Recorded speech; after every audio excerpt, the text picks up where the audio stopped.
Hello, আসসালামু আলাইকুম। আজকে আমরা গরুর মাংসের ভুঁড়ির রেসিপি নিয়ে এসেছি। প্রথমে আমরা উপকরণগুলো কেটে রেডি করে নিয়েছি। তারপর আমরা রান্না শুরু করব। উপকরণগুলো রেডি থাকার কারণে আমাদের রান্না করতে খুব একটা সময় লাগেনি।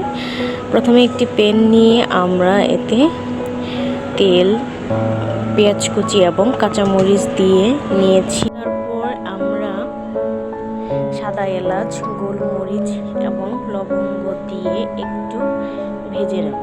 যেহেতু ভুঁড়িগুলো রেডি টু কুক করা ছিল, সেজন্য বেশি সময় লাগেনি। আমরা কিছু আলু কুচি এবং লবণ দিয়েছি। এরপর আমরা ভুঁড়িগুলো দিয়ে দেব।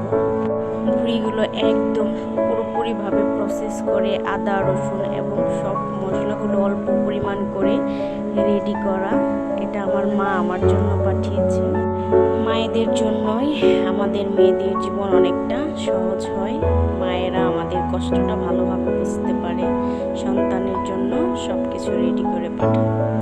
আমরা অল্প পরিমাণ মশলা অ্যাড করে এতে পানি দিয়ে দিলাম যাতে ভালোভাবে সিদ্ধ হয়। যেহেতু হাফ কুক করা আছে সেহেতু বেশি সময় লাগেনি। প্রায় রেডি হয়ে গেছে। এই পর্যায়ে আমি সবসময় গরুর মাংস, ভুঁড়ি বা মুরগির মাংসের লাস্টে এই মশলাটি দিয়ে থাকি। এটি আমার মায়ের থেকে শিখেছি। এটি আমার মায়ের বানানো বিশাল একটি। দেখেন, এটি দেওয়ার পর পুরো কালার চেঞ্জ হয়ে গেছে। And finally ready. গরম গরম ভাতের সাথে এই আমাদের ভুঁড়ি ভোজ দুপুরের। Thank you for watching. By.